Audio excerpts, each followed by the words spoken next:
Once upon a time, in the African forest, lived all the animals under the wise rules of the forest.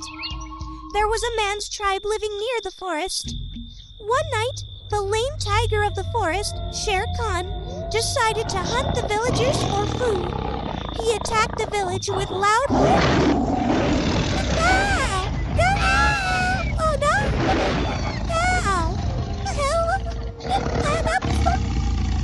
Tabaki, the jackal, who was his sidekick, was following him. While catching a man, Shere Khan jumped right on the red flower and roared the loudest.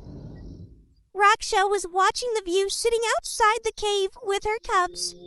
This coward tiger, hunting the weakest ones, humans. After all, he is lame. How can we expect him to hunt a deer? Looks like he got nothing but a burnt leg. The roaring had stopped, and once again it was silent in the forest. While the wolves were talking, they saw a small rustling of bushes. Father Wolf took his position to jump right at it. The mad cub. The baby had escaped from the village and crawled to the wolf's cave. I'll keep him with me and raise him like my cubs. I name him Mowgli.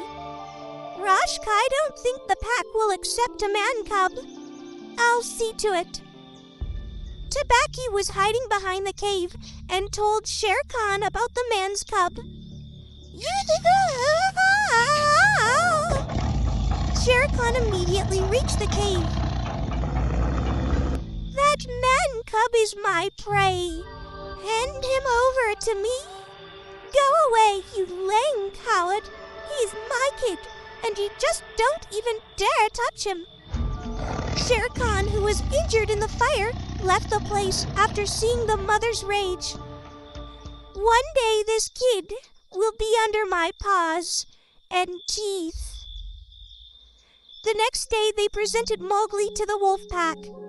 After a long debate, and with the consent of Bagheera, the pack accepted Mowgli. Bagheera and Baloo will teach him the rules of the forest. He must return to his tribe when he grows up. Mowgli grew up in the forest, learning the forest way of living. Baloo taught him all the jungle lore. He taught him how to speak animal languages. He also taught him his favorite things, getting the honey and catching the fish.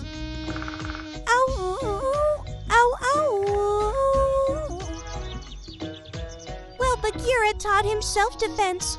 He was raised by a man himself. So he kept Mowgli connected to his humanity and instructed him that one day he'll have to return to his own kind. Soon, Mowgli became fond of the forest. He was loved by his brother wolf cubs. Soon, he became friends with all the animals in the forest. As the years passed by, Akela, the leader of the wolf pack, was unable to hunt as before. Shere Khan decided to take advantage of her weakness. You young wolves, it's time for you to lead the pack. Remove Akela from the position. Give me the man cub, or I will always hunt in your territory and not give you a single bone to eat. The young wolves told Akela to leave the position. You are cowards if you are giving Mowgli to Shere Khan. I will agree to step down as a leader, but only if you let Mowgli go. Bagheera heard about this meeting. Mowgli, it's time to show Shere Khan his place. It's time to fight. But how can I fight with him alone? The whole pack is with Shere Khan now. You go to the man's village and get the red flower. The red flower will scare them away. I better leave the forest now and live with my kind. Mowgli hugged Bagheera and Baloo and cried for the first time in his life. Soon, Mowgli was sleeping on Baloo's stomach. They all fell asleep on a tree. The monkey troop saw Mowgli and carried him away. These monkeys were the craziest animals in the forest who lived without any laws. When Baloo and Bagheera woke up, they thought that Mowgli must have left for the village. Mowgli was carried away through the forest trees by monkeys. Soon, he spotted Chill, the kite flying around. Mowgli told him in bird language to inform Baloo and Bagheera where the monkeys were taking him.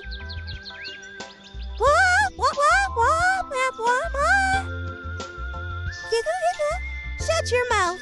That's another trick. We want to learn all these tricks from you. We will soon rule the forest if we learn to control all the animals. Chill told Baloo and Bagheera about Mowgli's kidnapping. They have kept Mowgli in the cold lairs. It is an abandoned city in the forest. Those monkeys are cunning and dangerous. We can't fight them alone. We must ask Kaa for help. They convinced Kaa the snake to come and help them. They all went to the ruins. Monkeys hid Mowgli under a giant dome. First, Bagheera entered the destruction. He bites and throws monkeys away. There were so many that he was outnumbered soon. Ah! Ooh! Ah! Ah! Hide in the pond. I will take care of these crazy animals. Baloo started throwing monkeys here and there, but he soon was also outnumbered. All the monkeys sat on his stomach and beat him. Kaa showed up and made a hiss. All the monkeys were scared away and climbed up the tree.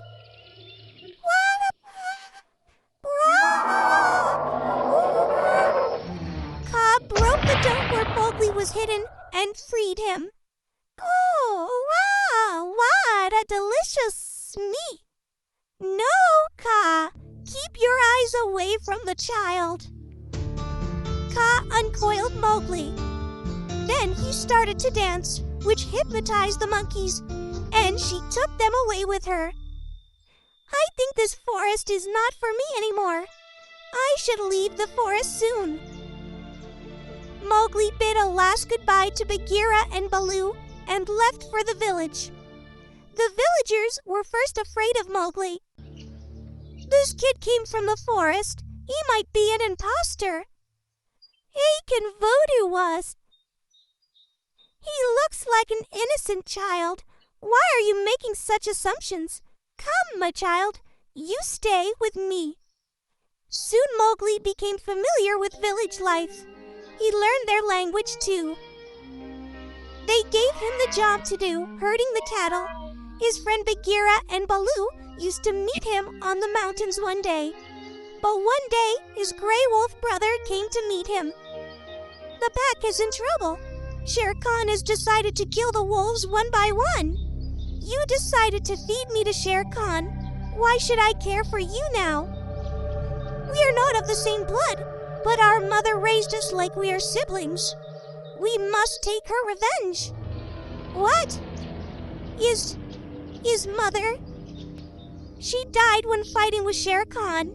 He came to the cave asking for you, but she didn't utter a word. Enough now. I will not spare Shere Khan. Mowgli took his cattle in the canyon where Shere Khan hid. He rode on one of the buffalo. As they reached the canyon, they were joined by Akela, the real leader of the pack. You take some cattle in opposite directions. I will bring them running from here. Shere Khan will get trapped. As planned, they left the cattle running towards Shere Khan. The whole canyon started trembling with their stamping feet. Shere Khan heard the thunder of their hooves, looking from side to side for some way of escape, but the walls of the canyon were straight, and there was no way to escape. The cattle came running, all with fury, and tripped, and stumbled, and went over Shere Khan. The bull crushed Shere Khan in the mud. The buffaloes ran over him. There was no need for more running. It was over. But it was the end of Shere Khan, the enemy of the village and the forest. Yay! Woohoo! Yeah! Ha! Mowgli took off Shere Khan's and went to the Wolf Hill. Seeing Shere Khan's skin on Mowgli's shoulders, all of the wolves howled loud in triumph. Akela was honored with her leadership and Mowgli left the forest. Soon, Mowgli found out that Masua was his real mother. The forest and the village lived happily ever after.